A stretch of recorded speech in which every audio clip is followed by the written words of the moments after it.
and welcome to Good Evening Britain, a Force for Good's weekly show coming to you live from our studios here in the heart of the great British city of Glasgow, with me, your host, Alistair McConaughey. We are broadcasting on all our digital platforms throughout the United Kingdom and across the world. We're bringing you quality, pro-UK comment and analysis every Wednesday from 7 until 8 p.m. on YouTube, on Facebook, on Twitter, and on TikTok. Folks, please do send in your comments. Please do send in your greetings. Please tell us where you are watching from. And this is our final show before Christmas Day.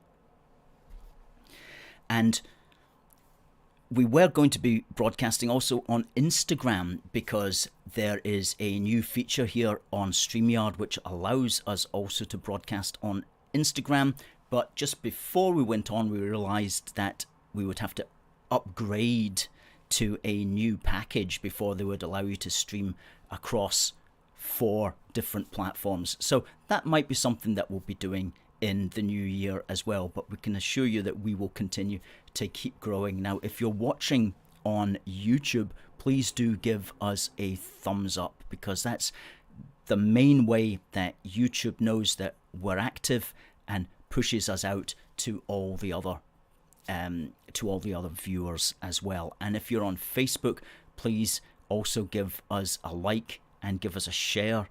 And if you're on Twitter, please do retweet or re-X or repost our content so that other people can see it as well, because we are Scotland's premier pro-UK campaigning group and think tank, as we never tire of saying. And thank you to the folks who are coming in on TikTok. Please tell us, do you support the United Kingdom or do you not? And if you don't, then why not? Because we need to know. We need to know your point of view on that. So please do tell us whether you support our fantastic United Kingdom or if for some reason you want to break up our unity. And please do have a good excuse for that if you're going to come fresh with wanting to destroy our unity. Okay, folks. Now, it's been a busy week in the office. And of course, what happened last Friday was our book, One Big Country, was released to the world on the global platform known as Amazon. Or at least it's been released to everybody within the United Kingdom at the price that it's been received, at the price that it's been published on Amazon at. If we wanted to send it to the rest of the world, we would have had to price it outside the range of most people. So it's retailing at $9.99, which is a good deal. And probably prior to Christmas, we'll also have the ebook version up there as well. And this is what it looks like, folks. Check that out. Isn't that absolutely fantastic? One Big Country, a big book for the Union, Volume 1. And that Volume 1 promises so many more volumes, concentrating completely on the authentic case for British unionism and British togetherness. So folks, all you need to do is go to amazon.co.uk and search for One Big Country, and you will find it. And you can search for A Big Book for the Union Volume 1 as well, and you'll also find it. And this was actually trending at the weekend in one of Amazon's bestseller lists as well. So imagine what we could do if this was published by Penguin or by some mainstream bookseller and we were getting interviewed on the Michael Parkinson show or the Des O'Connor show about our new book. Do these guys still have shows? I'm not quite sure that they do, but whoever is the equivalent these days, I must be showing my age, but nevertheless, One Big Country, a big book for the Union, Volume 1. And our aim is to produce a new volume every year for at least 5 years. Who knows, maybe even longer. As long as we've got something to say, something positive to say about the United Kingdom Union, then we will keep writing and we will keep publishing and we will keep getting the great British message of unity out there. Unity, not division. Solidarity, not separation. That's what it's all about, folks. That's what it's all about. Now, tonight, at the bottom of the hour, we've got a guest. It's the one and only and the ever-popular Niall Fraser. And we're looking forward to speaking to Niall about what's been happening in the British politics and Scottish politics in the past week. And if you've got any thoughts on what's happening as well, please do send in your comments. TikTok is saying, encourage your viewers to share your live and invite more friends, folks. You heard it from TikTok themselves. Please share this live and invite more friends. McMonkey says the Pics were exterminated by the Irish. Well, possibly. I don't know much about that, or indeed why that would be relevant, but it's an interesting point. No doubt some people will have more to say about that. What side were you on in that epic conflict, McMonkey? On the side of the Picts or the Irish? That's my question to you, sir. Very interesting point to get things started with. Timothy Dexter says red, white and blue. Somebody says, are you sure we can't rebuild Hadrian's Wall? We may have to, actually, the way things are going down there in England. Fantastic. Send your love in, folks. Click the like, click the heart buttons as well. Good. Well, one of the amusing things that we've been noticing today is, and we're not following this really, but apparently there's a big scandal with Michelle Mone. Now, as many of you know, Michelle Mone is a great unionist, very much pro-UK and not afraid to talk about it. And the system, the regime, is for some reason going after her. And we're not taking sides on this particular one as such, but the regime thought that they could pour a whole barrel load of the proverbial over her and basically dump on her, and without basically shifting the blame to her instead of themselves. You know, this massive contract has been made and has been given out, and she happened to be in the right place at the right time, and she managed to take advantage of it. And I don't know if that's good, bad, or indifferent, but the system is trying to blame her for the problems and for the over expenditure when it was they themselves who were actually literally giving out the contracts. So it seems kind of odd to me that you would blame the person, the businesswoman who picked up on the contract, rather than the actual MPs and government that were giving out the contract in the first place and who signed off on the millions of pounds that it's been said she may or may not have received. And she's not going quietly. And that's what I really like about her, actually, is she is coming out swinging on Twitter. Absolutely coming out swinging against Michael Gove and against other people who were responsible for these PPE contracts. And it's all very interesting. And it's interesting also to watch on Twitter, because Twitter's divided into like a lot of people who are just going, oh, she's just a rich capitalist, you know, and who are just basically envious of a woman that's got a lot of money.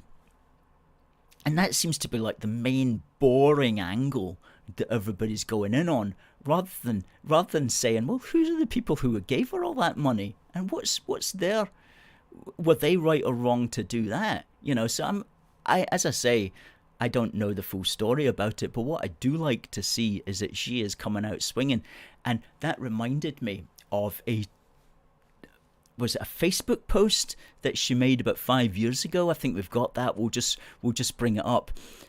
There you go. There it is. And Stuart MacDonald, who is an SNP MP, who has actually blocked us on Twitter, so we're not quite sure what he's up to these days.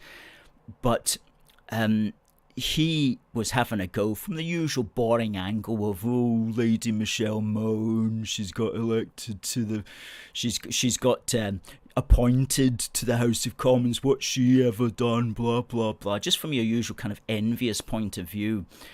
And there you see at the bottom there, since becoming a baroness and legislator for which she is entitled to £300 per day, Miss Mone has blah, blah, blah, blah, blah, blah. And she came back swinging. What are you talking about, you SNP moron? I have voted over 78 times, not twice. I'm a global entrepreneur with 9 business interests, not a full-time MP like you. The difference is I'm a baroness for life, whereas you'll be out of your MP job in no time.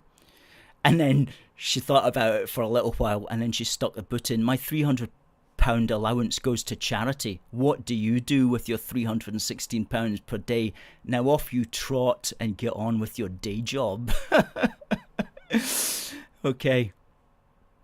So I was minded of that, and I thought, you know what? She's of that kind of person that's not going to be taking any nonsense. So as I say, it's been an interesting thing to witness. Okay. Now, what are your thoughts on that? Let's say hello to some folk, and great to see everybody. Derek Hart says, good evening, Alistair and the AFFG family. I hope everyone is doing well and getting ready for Christmas. It's beginning to feel a lot like a great British Christmas now, isn't it? I don't like Christmases that begin in October. If I was in charge of everything, I would say you can't do anything for Christmas prior to the 1st of December, prior to the season of Advent, which is a certain number of days, or is it a certain number of Sundays before Christmas. Anything outside of that, it should be unacceptable, and you should certainly not be selling anything Christmassy in the supermarkets or whatever. And I speak as somebody who likes the Christian celebration of Christmas. It should, though, be only confined to December if we're going to take it seriously. So that's the new law that I'm going to make once I'm elected Prime Minister, is no Christmassy stuff until the 1st of December. Anyway, we're now seriously into the season of Advent at the 20th. 5 days to go. Derek says, got the first volume of One Big Country. Brilliant read and well informative. Plus, on Amazon Prime, it only takes 2 days to deliver. It is still time to order one before Christmas. Makes a great gift. There we go. Let's get a screenshot of that right there. And Derek, we've got some pictures that you sent, and let's put them up one by one, because you really put together a nice little collage of pictures here, and we'll put them up in a moment when we get round to it. Good evening to you, Debbie, and to Scotland Scorpion, who's on time. Well, you're on time last time, and especially to Kat. And I want to say a big thank you to Kat for your help today as well, because it is our Christmas Crowdfunder, and we're in the last week of our Christmas Crowdfunder. We've only got 7 days to go, and we want to try to hit 25% of our goal for next year.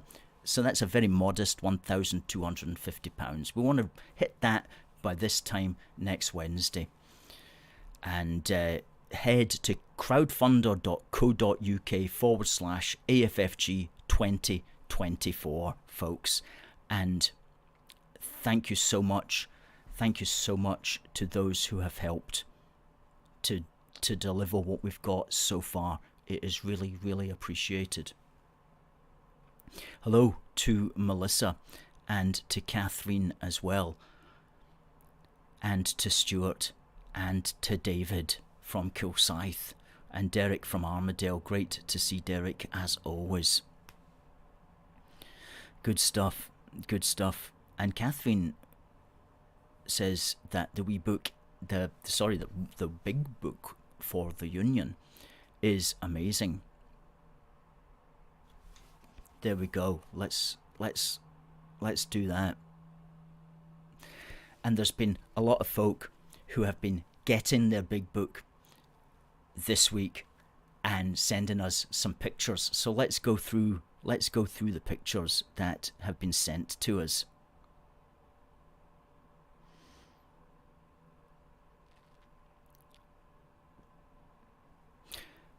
Mahmood says, God save the king.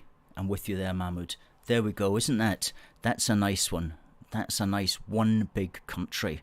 And that's a nice coat of arms in the background there. That looks like the United Kingdom coat of arms with the unicorn and possibly the lion on the other side of that. Okay. And there's another one of the same with slightly different lighting. Folks, please do send us your picture of one big country when it arrives, and check out the little badge there as well. That's fantastic. That's our AFFG, a Force for Good badge, our Union Heart badge, which has got a Force for Good emblazoned through it, and you'll get that at the shop. Okay. Wow. Somebody bought 3 copies. Because as we always say, buy one for yourself, buy one for a friend, and buy one for your local MP or an opinion former, or even for your local library. Take it along and donate it to your local library. So that's a big way to help us, is to do that. Absolutely. Wow, 3 copies. Great. Okay, and thank you to the gentleman who sent us this picture. And when I was looking at that, I thought, we really are building up.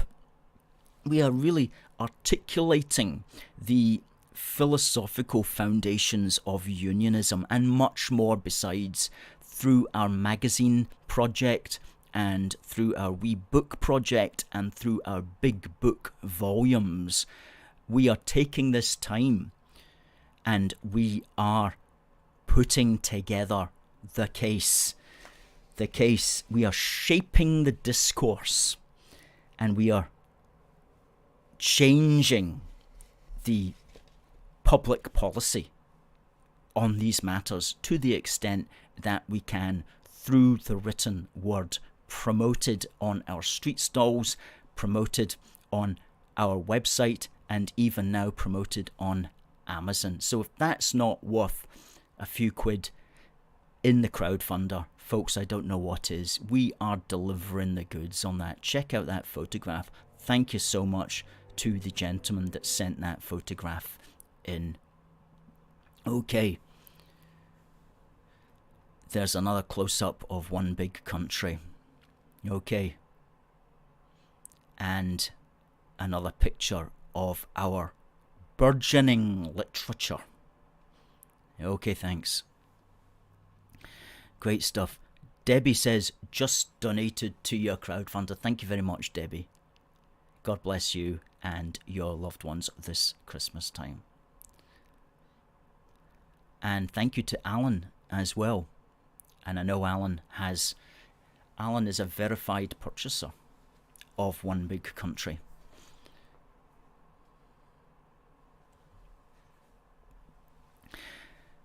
We don't actually know who buys them, but if you leave a review on Amazon, then it does tell us who is a verified purchaser, which is a very good way of weeding out the people who leave negative reviews, just even though they don't buy the book.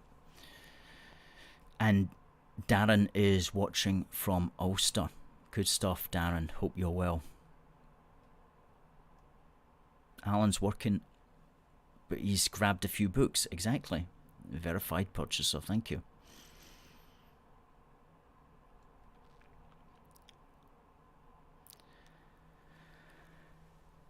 Good, good, good.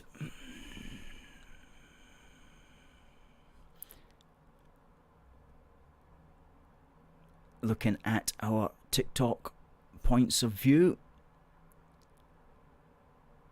Pete says William of Orange was a Catholic. I'm not quite sure that's correct, sir. or how it is quite irrelevant to the discussion at the moment, but thanks for giving us your considered opinion on that one. Somebody says the UK government answers to the USA.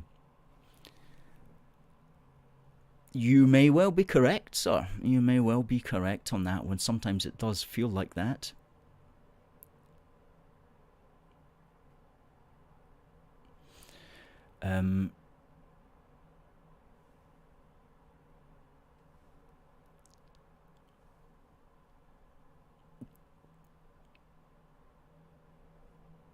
Somebody says, imagine donating to a force for good. Imagine donating to a force for good. Somebody wrote a song about that. And in fact, it is so true. It's so true. Please do donate, folks, in the final week of our show. Now, we've got our guest coming up at the bottom of the hour. It is the one and only, much appreciated activist Niall Fraser. And we're going to be talking about this week in Scottish politics. And there was a budget yesterday. There's our man there, Niall. Some of you will know Niall. He's one of the most outspoken activists for the UK and for other things that are around at the moment in the Scottish political scene.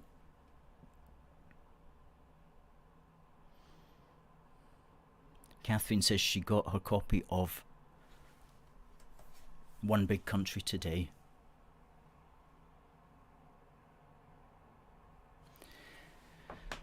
And talking about that, I was catching up on reading The National, because I read The National every week, every day in fact, so that you don't have to.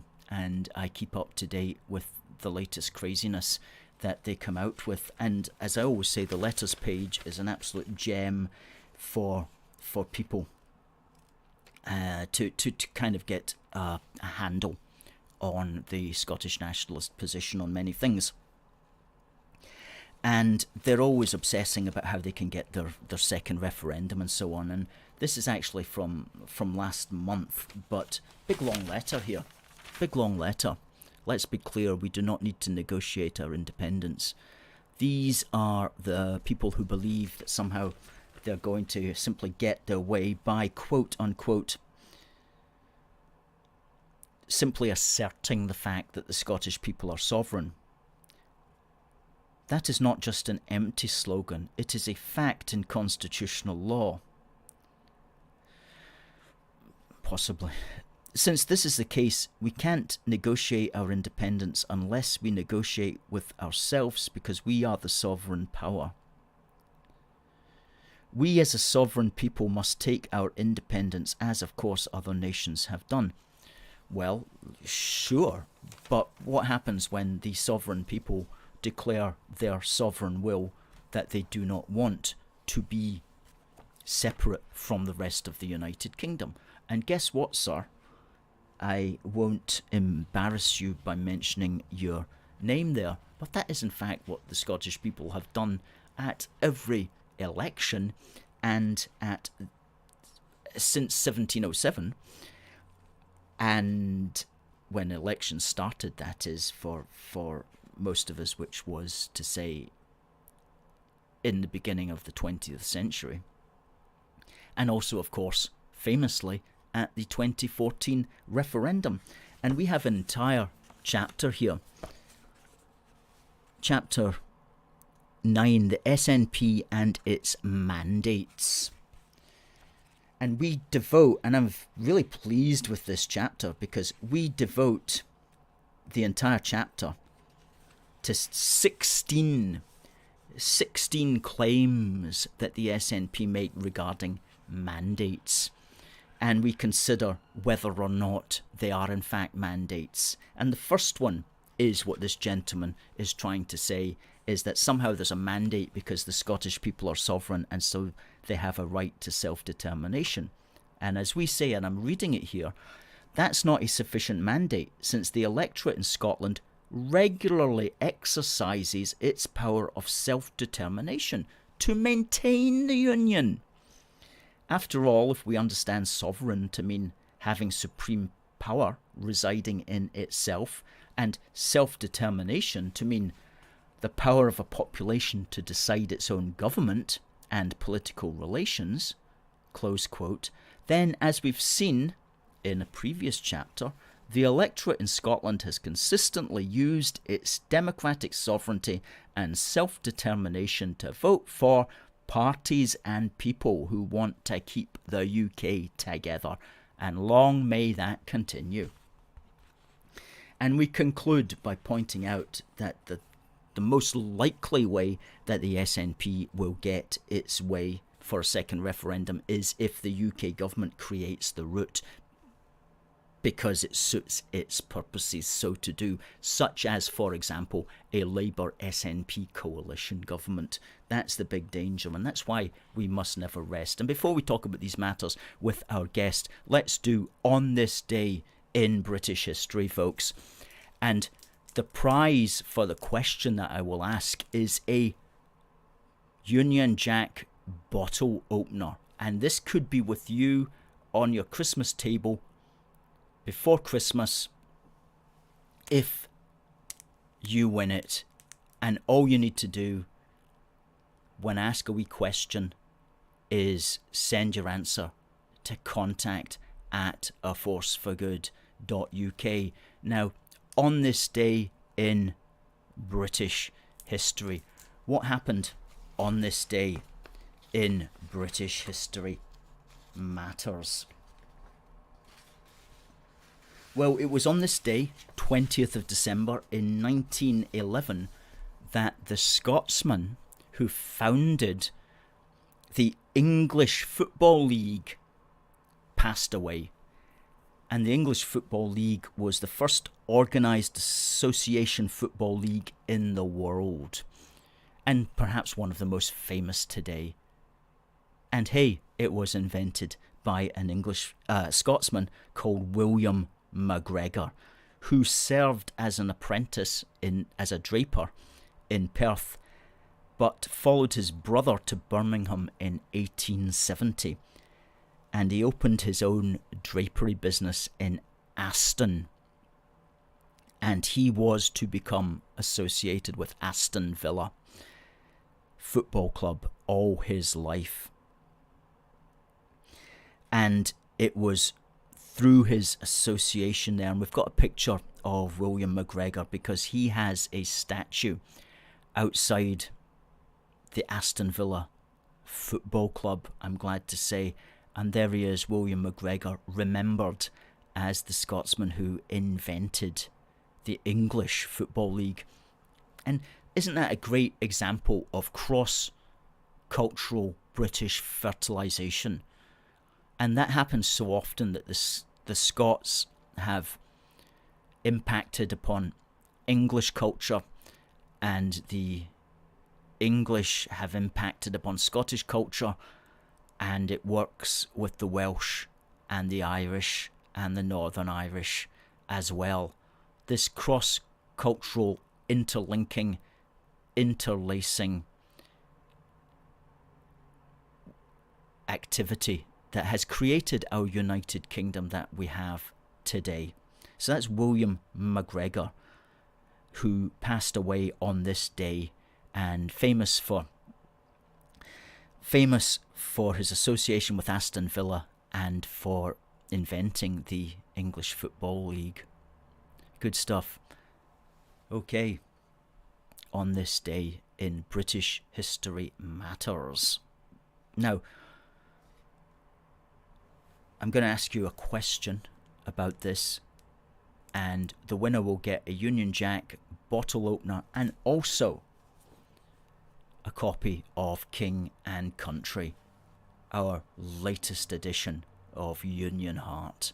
16-page full colour edition, normally retailing at £4.50. That'll be on your way. You'll get it in time for Christmas. If you can tell us at contact@aforceforgood.uk, if you can answer the question, what football team was William McGregor associated with? Send your answers, folks, to contact@aforceforgood.uk, and you could be in with our prize.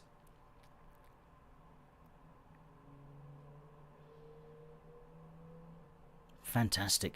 Let us bring on our guest this evening, Niall Fraser. Folks, some of you know Niall. If you don't know Niall, you're going to be well impressed with Niall.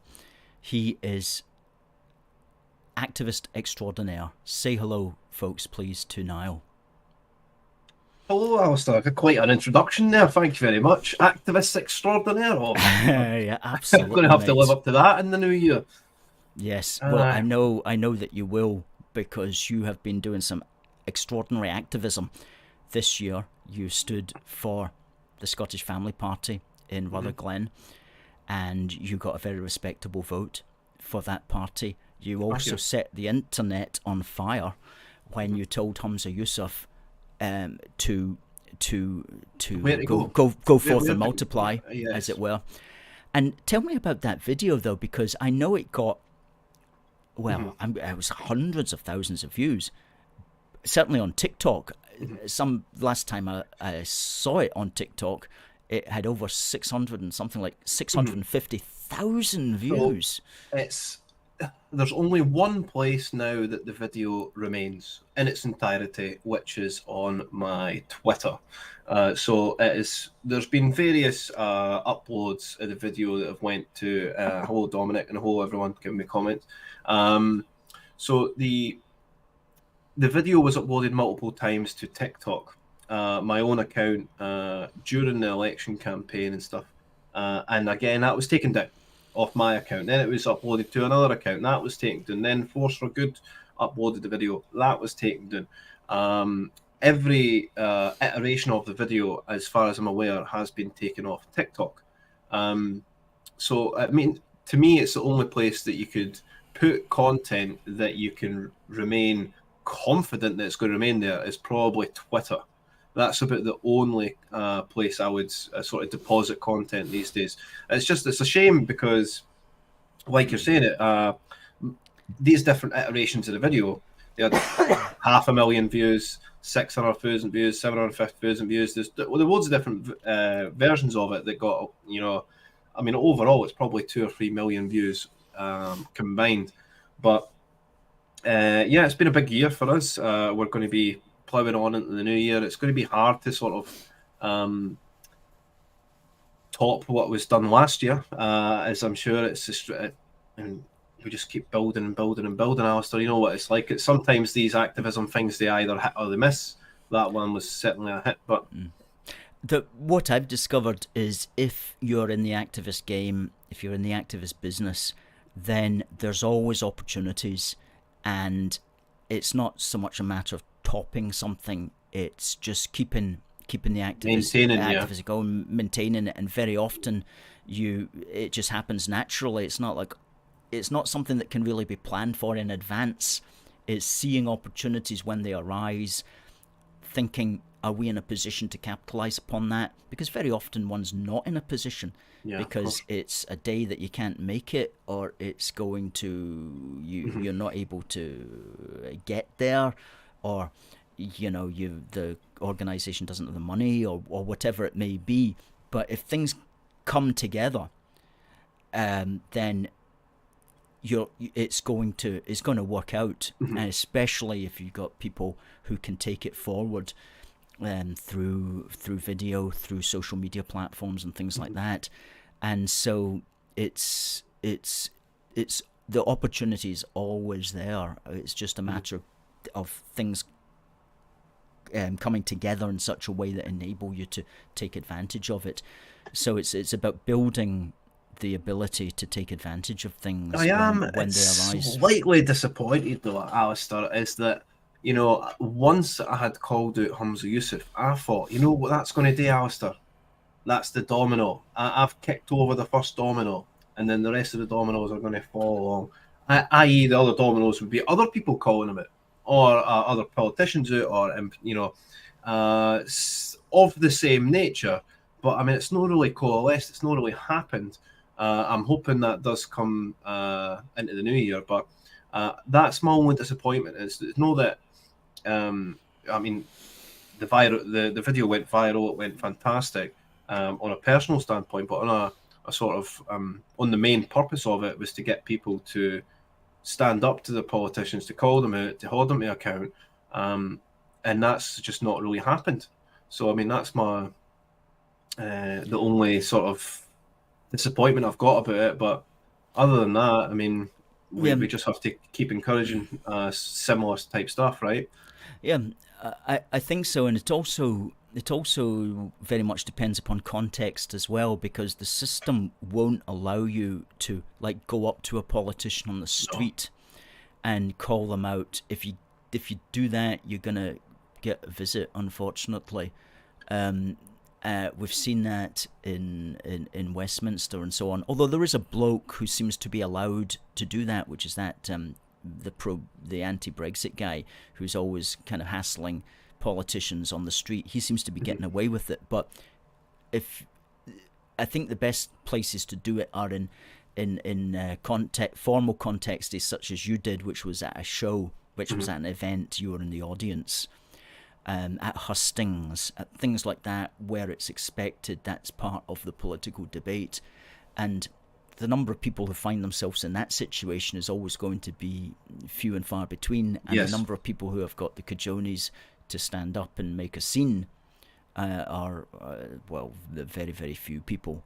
So I wouldn't be that surprised, but I know exactly what you mean about it. And it would be good if there were more. You bring up a couple good points there. You know, it needs to set in circumstance, right? So you need all your ducks in a row in order to sort of pull this off. And you know, you said maybe it's an event at the Fringe, it's a hustings event, so forth. But the hustings event this year that I was at, none of the big parties decided to show up. You know, so the one time that I've got, or even members of the public, had a chance to question their the big three, big four parties. They didn't even bother showing up, Alistair. So they can't face public scrutiny, certainly. And when they did show up, the hustings that they did show up to was a closed studio event where there was no one else allowed in bar the candidates. But I certainly made their life a bit more difficult that day. So overall, I think, we're going to sort of turbocharge our activism going into the next year. We're going to make sure that the politicians are afraid to book a Fringe venue. You know, there's no way the SNP are going to be doing any Fringe events this year. I'm sure of it. Maybe we can catch a few other ones, but this is the politicians stepping into the comedians' domain, i.e. the Fringe, is just not one that people are going to really put up with for so much longer, because people like me will be in the audience calling them names, holding them a coon, hassling them, making their lives a bit more difficult than they normally would see, because obviously these guys are in a very sheltered echo chamber, these politicians, and they don't get that much interaction with the public as you would think. Holyrood to me is a big creche where they get dropped off in the morning, picked up at night, and they're just, they're just it's sort of it's childlike the behaviour that happens in Holyrood, and then the actual policies and stuff emanating from Holyrood. It's just the worst, and it can only be sort of described as like a creche for children who. Yeah. There was yesterday they had their budget. Yes. And there's been various commentary about it, but as far as the SNP and the concept of having a budget is concerned, all they can really go for is to continue to tax the ever decreasing number of quote unquote rich people that there are in Scotland, which is not very many. I mean, I've lived all my life in Scotland. I've met one person that I would say was quote unquote rich in my entire life, and that was just kind of a passing meeting. That I don't know where these rich people in Scotland are and what circles they move in. I mean, maybe certainly in London or whatever, you could find them. Maybe there are rich people in Edinburgh or something like that, but it's not like there's lots and lots of them. No. I mean, most people in Scotland are just struggling to get by week to week, month to month, and so yeah, I had to scope out the 1 million. You know, I mean, I've had the I wouldn't say it's an opportunity to talk to rich people, because really we rub shoulders with people of all different walks of life every single day. You don't know if a guy is rich, a woman is rich, just by talking to them in the street. But I have had a lot of conversations with people who are moneyed up, so to speak, and they're just exactly the same as us, Alistair. They're asking the same questions. They're like, how are we supposed to function? How am I supposed to pay my staff? How am I supposed to do this, that, and that? Because, I mean, a lot of the rich, quote-unquote, people in Scotland are people whose, you know, there's a huge amount of people's livelihoods riding on either this person's business, this person's company, in order to provide these mortgages and stuff going on in the future. So a lot of the pressure mounted on the rich people is quite massive in terms of the human sort of what you're providing all these families, but we're just making it more and more difficult for business in Scotland. I've seen that there's a large section of the budget aimed at education and skills, and none of it actually gives us what we need in order to improve the schools. It's just, let's just toss more money and hope that it gets better.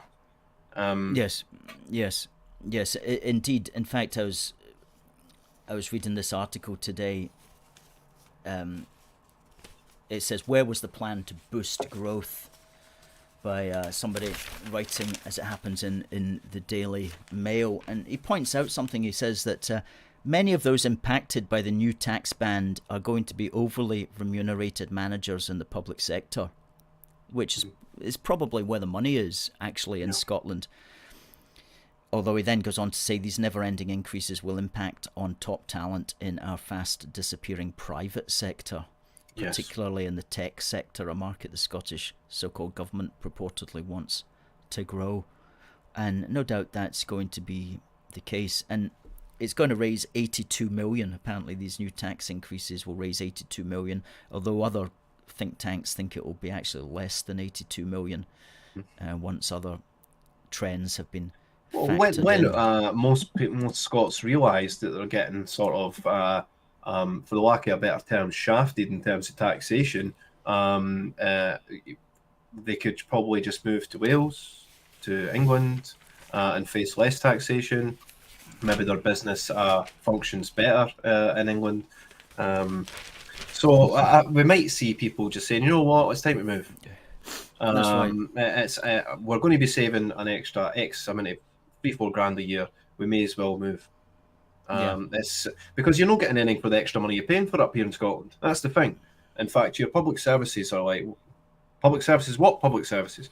You know, the roads are absolutely just, it's like twinned with the Gaza Strip here in Edinburgh, some of the roads. In fact, a bombing would make it improved. Some of these roads are so bad. I know what you mean. I went through to Edinburgh today, and I was standing at the bus stop to get in, and there's this massive pothole just a few yards up from the and I mean you know, about almost like a foot deep, like, you know, at least 9 inches deep. And I thought, and I was standing at the bus stop, and I thought, you know what, I'm going to move, because if a car comes flying along, hits that, loses control, maybe it's some person, they lose control, they're going to plow into me. Yeah. You know, so I actually stood back from the bus stop, and I moved about 20 yards, 15 yards further down the road, because that was a possibility, because cars were coming flying by. I think something hits that, it's just going to go boing. It's just, you know, I mean, lose control. It's funny, we're in Edinburgh. I was walking along George Street, and what's the first thing that I see? The first time I'd seen it in George Street: 3 tents, homeless tents, outside one of the. I think it's the old Hollister shop, or the old. It's just 5 paces away from Starbucks. I mean, that's the first time I've ever seen that in Edinburgh. And George Street's supposed to be the sort of affluent shopping area, and you're just bypassing homeless tents straight away. So I'm like, I've never seen this before in my life. No. And it's not like I've got an aversion to homeless people or anything like that. It's just that I've never seen the tents. No, I've never seen that. Yeah, I've never seen tents. So it's just we're going to rack and ruin here. I mean, Edinburgh is just getting worse and worse. Yeah. Every passing day. Yeah. You notice that I was doing some Googling last night. For some reason, I was looking. I ended up in Tokyo on the map, Google Maps. Brilliant. And so I'm just going along the streets in Tokyo, looking at them, pristine. You know, if in Glasgow, like, they don't pick up the leaves, and so all the pavements now are just like muddy, right? And it's December. Okay, all this should have been done in October, November, and just everywhere you go, it's just like mud now. And this is just maybe not in the centre of Glasgow, but certainly in the areas outside. Well, it's just like been abandoned. What am I paying council tax for? I certainly hope that the bin men in Glasgow are getting a sort of respite from the rat attacks with the freezing bitter cold coming in. Maybe it's keeping the rats at bay. But again, this is like... it's part and parcel of living in a big city, remember, Susan Aiken? I mean, the rats are everywhere. You can't walk around some of the streets without stepping on one. But, you know, it's part and parcel of living in a big city these days. There's huge amounts of crime, huge amounts of rats. There's garbage on the streets. Your potholes will never get fixed. And you'll get taxed to the max. Welcome to Scotland. Yes. What a great time. As Derek says here, they don't clean the drains, and so every time it rains you get flooding.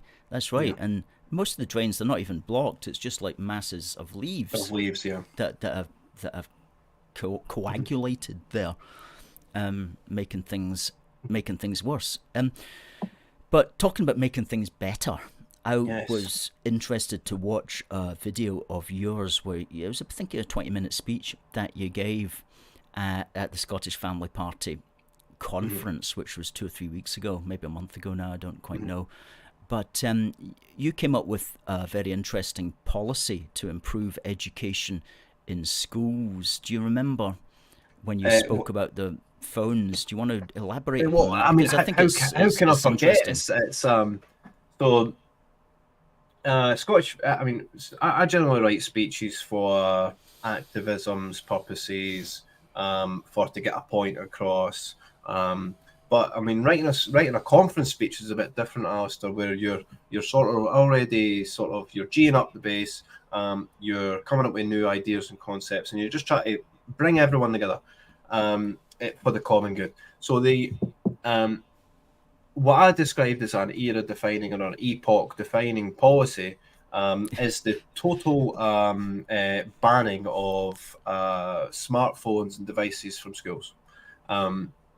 And it is, it might, the way I say it's era and epoch defining is with this race, this digital race that we're in, every, smartphone's improving at the rate of knots, every single iteration of the smartphone, this digital rat race that we've entered into, we don't know the ramifications of the likes of social media has on an adult's brain. Never mind the ramifications it has on a whole generation of children's brains and the effects that it will have.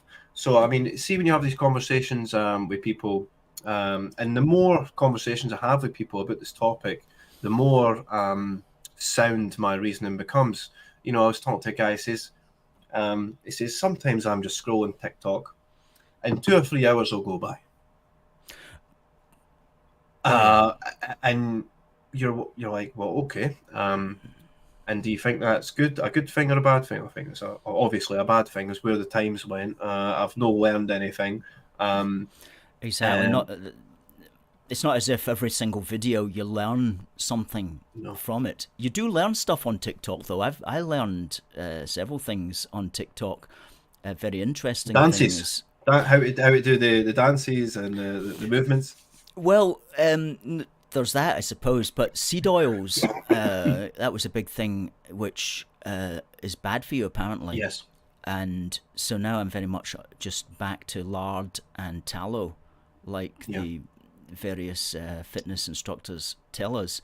And in fact, I now go to Aldi and I buy the fattiest mince possible, 25% fat mince, because I think we've been lied to, and so much I'm prepared to believe that fat is actually now good for you.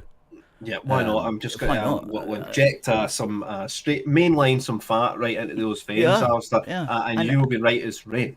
Yeah, and it hasn't done me any harm, I have to say. I'm still able to keep the weight off to an extent. So I mean, keeping it to the education exactly again, right? So in my conference speech, I gave the problems first and then the solution. So then in my speech, I go and say, you know,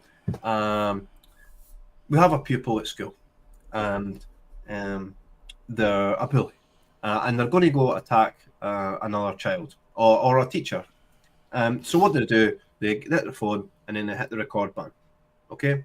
And then they fire into the attack, which is a big problem. So does that problem exist with or without the phone? I don't think it does. But let me run through some stats on or some improvements that happen when you take phones out of schools. Yeah. When you take phones out of schools, you get enhanced student engagement because it minimizes distractions in the classroom, promotes student engagement, and it eliminates the use of all devices. Improved classroom management. So this is a huge reason why teachers will overwhelmingly support this. So teachers regain control of their classroom, foster more positive relationships with their students. And when the strangest thing that I thought, the number one thing that I thought was interesting was when smart devices were taken from schools, staff intention improved. Oh yeah. It's instrumental in retaining school staff and cultivating a more pleasant work environment. Improved safety and security. Students cannot use their devices for unauthorized activities or inappropriate content. So, I mean, these are all very obvious things that I think we need to be tackling them straight away. Is it possible, though?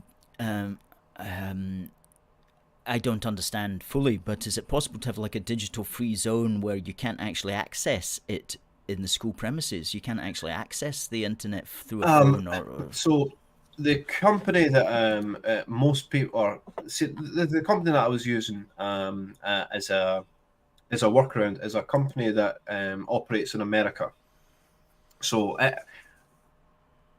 we're not the only country facing this issue with schools, with phones, with digital media, with bullying, with TikTok videos. We're nowhere near the first. We're probably miles behind. In fact, America's the test case for this. So America,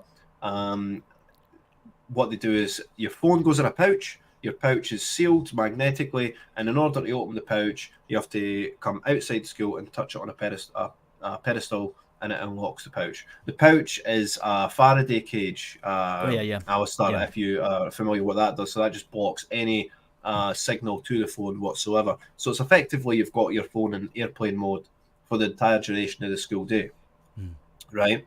And then once you leave the school, boom, your phone's back in your pocket. You're never out with the possession of your phone, which is a thing for kids. I mean, you don't want to be handing your phone over to someone and waiting for it to come back. But, I mean, the issue is talking to my wee niece about this.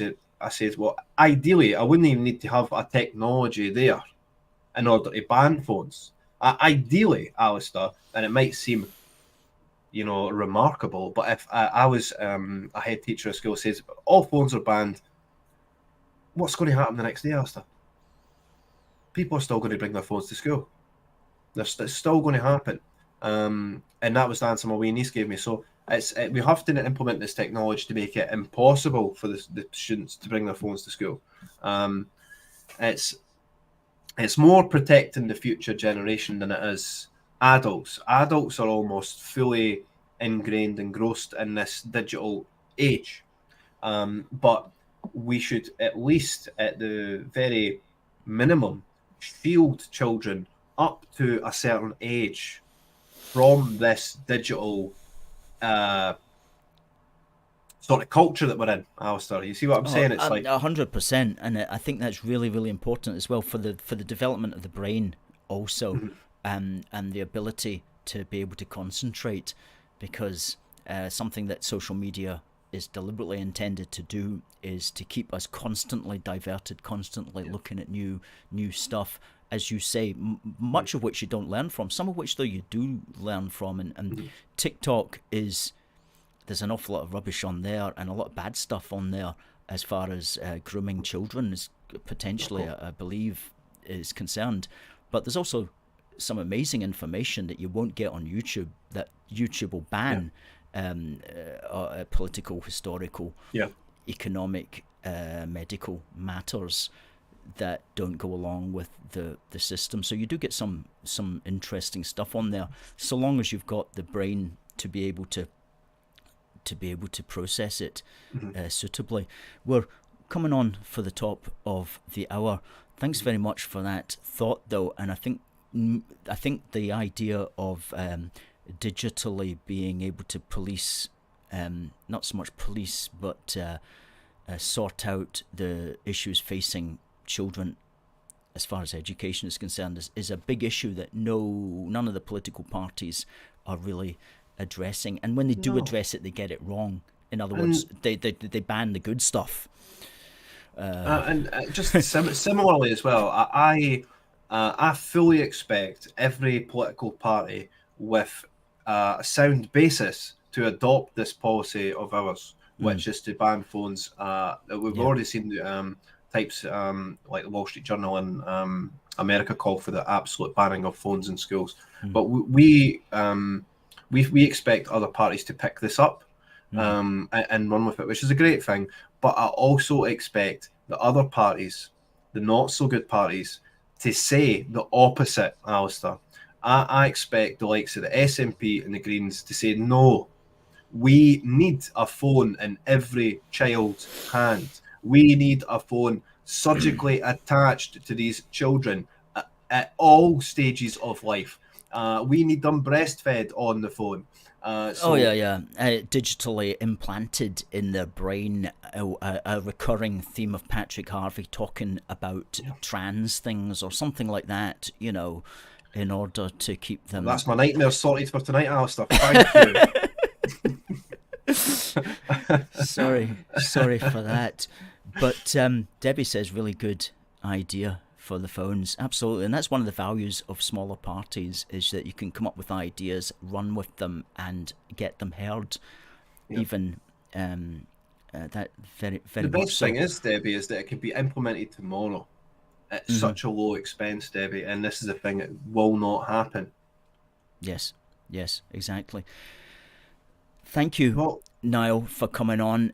I just wish you and your loved ones a very happy, great British Christmas. Thank you very much. You and yourself as well. Thank you, and a wonderful new year to and you. Before I go as well, congratulations on completing your new book. I know it's quite an undertaking, taking on a book, so fantastic you've done it. And I know you've sort of cancelled a few shows the last month in order to get it done, so well done to you. Thank you. And I'll be purchasing a copy, right? So Brilliant. Thanks. Brilliant stuff. Okay, now All the best to you. Good night. Good night, my friend. Bye-bye. Cheers. Fantastic. Niall Fraser, a great activist. I just wish there were more people in the Scottish political field like Niall. Outspoken, fearless, intelligent, diplomatic. Exactly the kind of young leader that Scotland needs. And in fact, Scotland has got, thanks to Niall. So we wish him the very best in his career. So we ended there talking about the book. Folks, you can get this on Amazon. Search Amazon for One Big Country and you'll find it. Let me just see if I'm able to bring up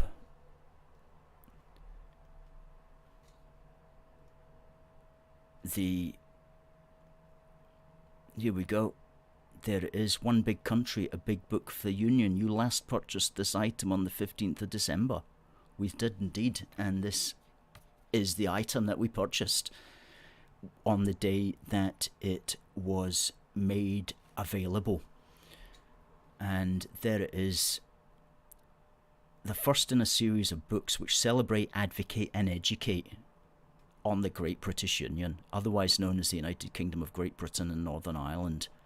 This knowledge has been forged on the front line and honed in the heat of the action to defend, maintain and promote our one big country.